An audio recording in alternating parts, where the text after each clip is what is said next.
કેમ સાહેબ આવું ના પાડી તમે? મનરેગા યોજના માટેની એકની અરજી કરી તમે આપણે વિડીયોના સામે કર્યો, પછી આપણે ચર્ચા કરીએ.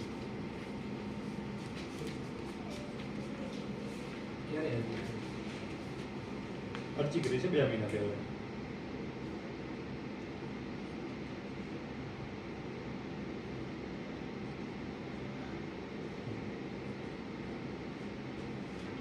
બોડી તાલુકાનું વેલાળા ગામ છે અને વેલાળા ગામની અંદર વર્ષ 2018ની અને 19ની અંદર મનરેગા યોજના અંદર ભ્રષ્ટાચાર થયો 1,61,000 અને એ 1,61,000નો જે ભ્રષ્ટાચાર થયો એના જે કંઈ પુરાવા જોતા હતા એ તમામ પુરાવા આપણે તાલુકામાં આપ્યા.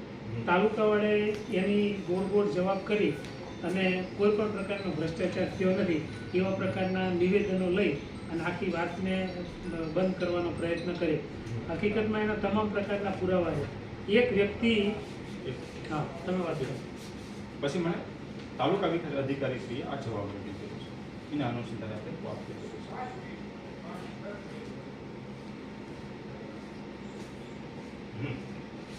બરાબર છે. હવે એમાં મેં જે એવું ટૂંકમાં અરજી આપેલી છે કે મનરેગા યોજના અંતર્ગત સરપંચના પરિવાર અને એને લાગતા ઓળખતા વ્યક્તિઓના ખાતામાં ફાઇનાન્સ જમા કરવામાં આવી છે. હકીકત આ પ્રકારનું વેલાળા ધરાની અંદર કંઈ કામ કરવામાં આવેલ નથી. તો તાલુકા વિકાસ અધિકારીએ શું કર્યું, જેને ઉપર મેં ભ્રષ્ટાચારનો આરોપ હતો એ લોકોના નિવેદન લીધા. મેં સમથિંગ માનો સાહેબ હું છું, કોઈ ક્રાઇમ કરીને જજ સાહેબ સામે ઊભો રહો, મને જજ સાહેબ પૂછે કે અશોકભાઈ તમે આ કામ કરેલું છે, આ ટૂંકમાં એક ગુનાહિત પ્રવૃત્તિ કરી છે, તો હું જજ સાહેબને શું જવાબ દઉં? ના સાહેબ હું ત્યાં સ્થળ ઉપર હતો જ નહીં, અથવા તો હું નિર્દોષ છું, હું આ રિટર્ન કરું ને તો એના ઉપર જજ સાહેબ મને નિર્દોષ જાહેર કરી દેશે કે અશોકભાઈ નિર્દોષ છે કરી શકે? આરોપીના નિવેદન ઉપરથી એવું સાબિત થાય છે કે એ નિર્દોષ છે? જે તાલુકા વિકાસ અધિકારી શ્રીએ એવું સાબિત કરી દીધું કે આરોપી ટૂંકમાં જેના ઉપર ભ્રષ્ટાચારનો આરોપ છે એમનું નિવેદન લેતા અમને એવું જણાય છે કે ભ્રષ્ટાચાર નથી. જેને ભ્રષ્ટાચાર કર્યો છે એના જ નિવેદનો લીધા છે. એટલે આ રીતની તપાસ થાય તો પછી પેલો તો કહેવાનો છે કે ના અમે ભ્રષ્ટાચાર નથી કર્યો, એની સામે અમે સાબિતી આપીએ. હવે મનરેગાની ગાઈડલાઈન મુજબ છે સરપંચ શ્રી મજૂરીનું કામ નથી કરી શકતો, તો એના પર ખાતામાં 5,800 રૂપિયા આવેલા છે. એ કરી શકે સર મજૂરીનું કામ? અને એ મનરેગાનું એ વખતે જે 1,61,000 રૂપિયા જેના ખાતામાં ચૂકવવામાં આવ્યા ને આ બધા જ એક જ પરિવારના છે. બીજું સરપંચ પોતે છે, એક સદસ્ય પોતે છે, સદસ્યના પુત્ર છે અને આ બધાની પાસે કોઈની પાસે 15 વીઘા 20 વીઘા 40 વીઘા જમીન ધરાવે છે. એવા લોકોને લાભાર્થી બનાવ્યા. ખરેખર જે શ્રમજીવી માણસો છે એના જોબ કાર્ડ બનતા નથી અને એને લાભ મળતો નથી. એટલે આ બધાએ સાથે મળી અને ભ્રષ્ટાચાર કર્યો. અહીંયા તમે જોશો કે આ જે 34 નંબરનું નામ છે મનીષભાઈ નગીનભાઈ મકવાણા, એ તાલુકા યુવા ભાજપ પ્રમુખ છે અને છેલ્લા 10 વર્ષથી સુરેન્દ્રનગરમાં રહે. એના ખાતામાં પણ અહીંયા કેટલી રકમ નાખી છે તમે જોઈ શકો. 17 દિવસની મજૂરી એના ખાતામાં પણ નાખી દીધી.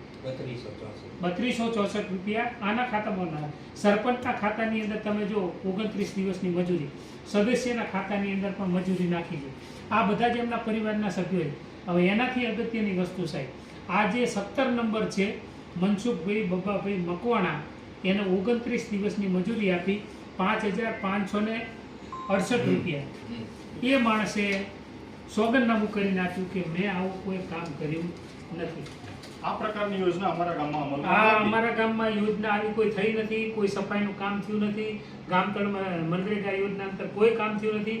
અને તેમ છતાં મારા ખાતાની અંદર 5,000 રૂપિયા જમા થયા અને સોગંદનામું તમે કહેતા તો કયા ખાતામાં પૈસા પાછા જમા કરાવો?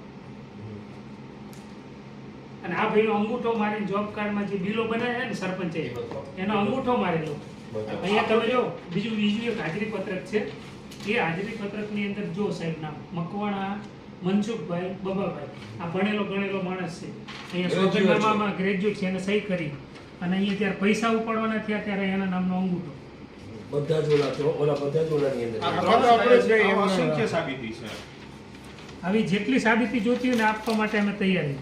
પણ તાલુકા વિકાસ અધિકારી લાભાર્થીઓના નિવેદનો લઈ અને એમ કે આવો કોઈ ભ્રષ્ટાચાર નથી થયો.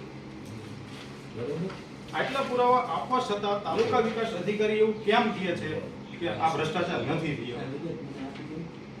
વિગતો સાહેબ તમને આપીને જઈશું હવે. બધી વિગતો કહેવાનો અમે meaning તમને છે કે આ પ્રકારના નિવેદનો કેમ તાલુકા વિકાસ અધિકારી આપે છે? એ એવું વિચારે છે કે આ ભ્રષ્ટાચારને પ્રોત્સાહિત કરો, કેમ આરોપીઓને બચાવવામાં આવે છે? જે ભ્રષ્ટાચાર કર્યો છે ને એના સમર્થનમાં કેમ આવો જવાબ લખીને અમે આપે? રજૂઆત કરીએ તો એ આવો આ જવાબ તમામ આવે છે. લાભાર્થીઓ, સરપંચનો પરિવાર અને ભારતીય જનતા પાર્ટીના વિવિધ હોદ્દાઓ ધરાવે છે એવા શ્રીમંત લોકોને મનરેગા યોજનાનો લાભ આપ્યો. અને આવું કોઈ ગામની અંદર, વેલાળા ગ્રામની અંદર આવું કોઈ કામ થયું નથી સાહેબ. અને એ નથી થયું એનો જીવતો જાગતો પુરાવો સ્ટેમ્પ પેપર છે. સ્ટેમ્પ પેપર છે. લાભાર્થી જે લખીને આપેલો છે. એ એ તો લાભાર્થી પૈસા પાછા આપવાનું કહે છે ને કે મારે પાછા જમા કરાવવા છે. મેં કામ નથી કર્યું એના પૈસા મારે શા માટે મનસુખભાઈ બબાભાઈ એ પોતે લખીને આપે છે અને 50 રૂપિયાના સ્ટેમ્પ પેપર ઉપર કે આ ગામની અંદર આવું કોઈ મનરેગાનું કામ થયું નથી અને મારા નામે મારા ખાતાની અંદર 5000 રૂપિયા જમા થયા, આવું કોઈ કામ થયું નથી, હું કામ કરવા ગયો નથી, એવું 50 રૂપિયાના સ્ટેમ્પ ઉપર ભણેલો ગણેલો માણસ, ગ્રેજ્યુએટ માણસ લખીને આપે છે. આવી રીતે મનરેગા યોજનાની અંદર સાહેબ આ તાલુકાની અંદર વર્ષ 2018-19ની અંદર 3 કરોડ રૂપિયા અને 2 લાખના કામ થયા છે. મૂડી તાલુકાની અંદર 2018-19ના વર્ષની અંદર 3 કરોડ ને 2 લાખ રૂપિયાના કામ થયા છે. સરપંચ, તલાટી આ બધા મિલી ભગત કરી અને મનરેગા યોજનાને બહુ મોટો ભ્રષ્ટાચાર થયો છે. આની કોઈ નક્કર કાર્યવાહી થશે કે નહીં સાહેબ? મને લાગે આગલા વર્ષે સરકાર મનરેગા જ બંધ કરી દેવાનું. બધા ડોક્યુમેન્ટ આપો સાહેબ. અને આમ તો ચાલુ રાખશે, કારણ કે એમના લોકોને જ પ્રોત્સાહન મળે આ ને. ફાયદો મળે ને. અમે સાહેબને 3 પુરાવા આપ્યા હતા. મતલબ જ્યારે આ સાઇન બંધ કરવામાં આવી છે. તપાસનો ક્રાઇટેરિયા સાહેબ શું હોઈ શકે? કેવી રીતે તપાસ થશે? આ રીતે આ તપાસ કેવી ટીડીઓ સાહેબે જે અમને નિવેદન આપી દીધું એવું નહીં, આ જ છે, આ જ રીતે જો તપાસ થતી હોય તો સાહેબ અમારે પેપર પાછા લઈ જાઓ. બરાબર છે, તો પેપર નથી આપણે દેવા તમને. સાહેબનો અત્યારે આપનો હોદ્દો સાહેબ રજા ઉપર. આપ ચાર્જમાં. આપનું શુભ નામ છે? અને પછી એ વખતે ચાર્જમાં નહીં હોય તો વળી પાછા હવે સદી એક વખત કરવાનું થશે આપણે. સાહેબમાં જ આવે હકીકતમાં મનરેગા. DLDA માં આવે. મનરેગા સાહેબમાં જ આવે. અમે તમારી આ કામગીરીની અને સાહેબ બીજું મારે અરજી મારે થોડી મારે ધ્યાન દોરવાનું હોય પત્રકાર તરીકે. કઈ વાંધો નહીં, અરજી આપી દઈશું. કઈ વાંધો નહીં સાહેબ. હવે સાહેબ મને થોડું એ જણાવશો કે એનો ક્રાઇટેરિયા શું હોય છે? એના કોઈ 100 દિવસની રોજગારી આપવાની હોય ને એને કોઈ ડિમાન્ડ કરે એ કામની માંગણી કરે એને કામ આપવાનું. પણ સમથિંગ માનો મારી પાસે 25 વીઘા જમીન છે મારા ખાતે, તો એનો હકદાર છું? એની ગાઈડલાઈનમાં જે સરકારી નોકરી કરતા હોય ને એના પરિવારમાં ચાલો એક સરકારી નોકર છે, એના એને ના. તો સરપંચનો પુત્ર પોતે પોસ્ટમાં જિલ્લો સંભાળે છે, શેમ? પોસ્ટમાં જિલ્લાનો સુરેન્દ્રનગર હેડ છે એ. તપાસ તો એ કરી કરી શકે? કાયદેસર ના કરી એમને શકાય પણ 15 સાહેબ પહેલા તો સરપંચે સાહેબ ના કરી. એક જ વસ્તુ 15-20 વીઘા જેની જમીન હોય, 40 વીઘા જમીન હોય, એને ગ્રામ પંચાયતના મનરેગામાં કામ મળે અને જે ખરેખર શ્રમજીવી છે, જેની પાસે 1 વીઘો જમીન નથી, એને તમે એનું જોબ કાર્ડ ધરાવતા હોય છતાંય તમે એને કામ ન મળે, ના ના કામ આપવાનું છે. આપવું જ જોઈએ ને. નથી તો આપ્યું ને અહીંયા તો જેટલા નામ છે ને એ બધા ખેડૂત ખાતેદાર છે સાહેબ. બધા એમ ખાતેદાર. જરૂર જ નથી આમ. તપાસ કરાવીને કાયદેસરની કાર્યવાહી કરશું. તમારી પાસે અપેક્ષા એ રહેશે કે સરકારી ફંડની રકમ રિકવર કરવામાં આવે અને આ ગુનેગારો છે એના ઉપર કાયદેસરની કાર્યવાહી. ટાઈમ અમારી પાસે એક અપેક્ષા કારણ કે છે. મનરેગા તો એક પ્રકારનો ગેરંટી વાળો કાયદો છે. અશોકભાઈ ટાઈમ માગો સાહેબ. 15 દિવસ. ચેક કરાવી લઈને કાયદેસરની કાર્યવાહી તો અમે 15 દિવસ પછી આપણે મળીએ છીએ. ચોક્કસ. Okay, thank you. ઇન્ટરવ્યુ લઈ લેશું આ સાહેબ આપનું? કેમ રજૂઆત કરી, આવી રજૂઆતો મળેલી છે. ભલે કાયદેસરની કાર્યવાહી કરવામાં આવશે. હા તો બસ એવું કોઈ કાયદેસર તપાસ કોઈ કરાવીને કાયદેસરની કોઈ કાર્યવાહી જબરબંધીને છોડવામાં નહીં આવે. હા, એ તો. હે? કોઈ સવાલ નહીં. લઈ લેવું કામ હતા ઈ તમે હજી નથી. બધી વિગત આપવામાં આવશે. ક્યારે ક્યારે પણ સર? હવે આ 2 વર્ષ પછી હજી આ બચારા 2017 નું લડે. ભાઈ કોઈ ઇશ્યુ નથી ને બાકી અશોકભાઈ ના, અમારી કોઈ issue વાત નથી ને.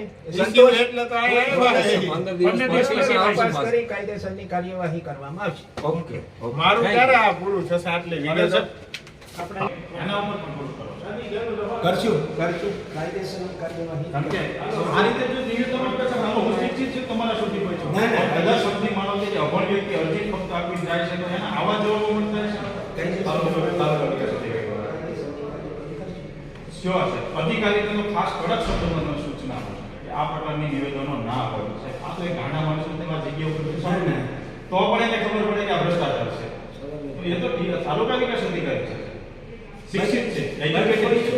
ના સપોઝ આ ઇસ્યુ છે અને આ એક સાથે કાર્યવાહી કરો પછી તમને એ મારા ગામના અંદર 50 એવા પ્રકરણો તમને આપી કે જે ખરેખર એમાં ભ્રષ્ટાચાર કરશું કાયદેસરની કાર્યવાહી. ઓકે સર, અહેવાલમાં નાખવું કરીએ છીએ. તો ની અંદર જે મૂળી તાલુકાનું વેલાળા ગામ છે એ વેલાળાની અંદર વર્ષ 2018-19 ની અંદર મનરેગા યોજનામાં ભ્રષ્ટાચાર થયો. આ ભ્રષ્ટાચાર એવા પ્રકારનો છે કે એ ગામના જે લોકો જમીન ધરાવે છે, સુખી સંપન્ન લોકો છે, જે સરપંચના પરિવારના સદસ્યો છે, એના કુટુંબના છે, જે ભારતીય જનતા પાર્ટી સાથે સંકળાયેલા એવા સુખી સંપન્ન લોકોને જ આ એના જે મજૂરીનું કામ એમને આપવામાં આવ્યું અને ખૂબ બોગસ રીતે એ પૈસા એમના ખાતાની અંદર જમા કરવામાં આવ્યા. એમાંથી એક મનસુખભાઈ બબાભાઈ મકવાણા છે, એ એમને 29 દિવસની 5000 જેટલી જે રકમ છે એમના ખાતામાં જમા કરવામાં આવી અને ત્યારે એમને ખબર પડી કે મેં આવું કોઈ કામ કર્યું નથી મનરેગાનું અને આવી રીતે ગામની અંદર કશું કામ નથી થયું. એટલે એ માણસે 50 રૂપિયાના સ્ટેમ્પ પેપર ઉપર લખીને આપ્યું કે મેં અમારા ગામમાં મનરેગા અંતર્ગત આવું કોઈ કામ થયું નથી, મેં કામ કર્યું નથી અને છતાં મારા ખાતાની અંદર 5000 રૂપિયા જમા થયા.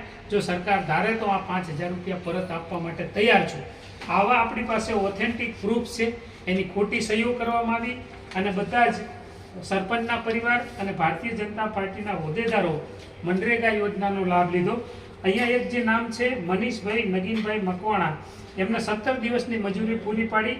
એ તાલુકા યુવા ભાજપ પ્રમુખ છે અને 10 વર્ષથી સુરેન્દ્રનગરમાં રહે છે અને એમ છતાં પણ એમને મનરેગા યોજનામાં 17 દિવસની 3264 રૂપિયા મજૂરી ચૂકવવામાં આવી.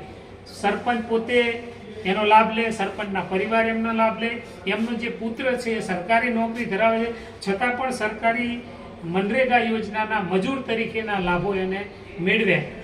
તાલુકા વિકાસ અધિકારી, જિલ્લા વિકાસ અધિકારી આ બાબતે કરતું કરે એ માટે આજે રજૂઆત કરી. પહોંચ્યા છો? હું મકવાણા અશોકભાઈ વેલાળા ધાતી આવેલો છું. 2017-18ની સાલની અંદર એક ગ્રામ તળ સફાઈ નામની એક યોજના ગવર્મેન્ટ થ્રુ મનરેગામાં લાગુ કરવામાં આવી, જેનું ઓનલાઈન જોતા એમાં 1,62,000 રૂપિયાની સમથિંગ એક અમાઉન્ટ એ લાભાર્થીઓને ચૂકવવામાં આવી, જે અમારા ગામની અંદર ખરેખર એવા કામ યોજનાનું કોઈ કામ કરવામાં આવેલું જ નથી.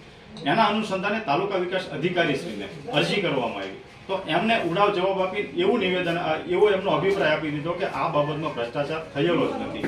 તો આજ એ જવાબના અનુસંધાને જિલ્લા વિકાસ અધિકારીશ્રીને પુરાવા સાથે ફાઇલ આપવા માટે આવ્યા હતા કે આમાં ખરેખર ભ્રષ્ટાચાર થયો છે, ભ્રષ્ટાચાર અને ભ્રષ્ટાચારના પુરાવા છે.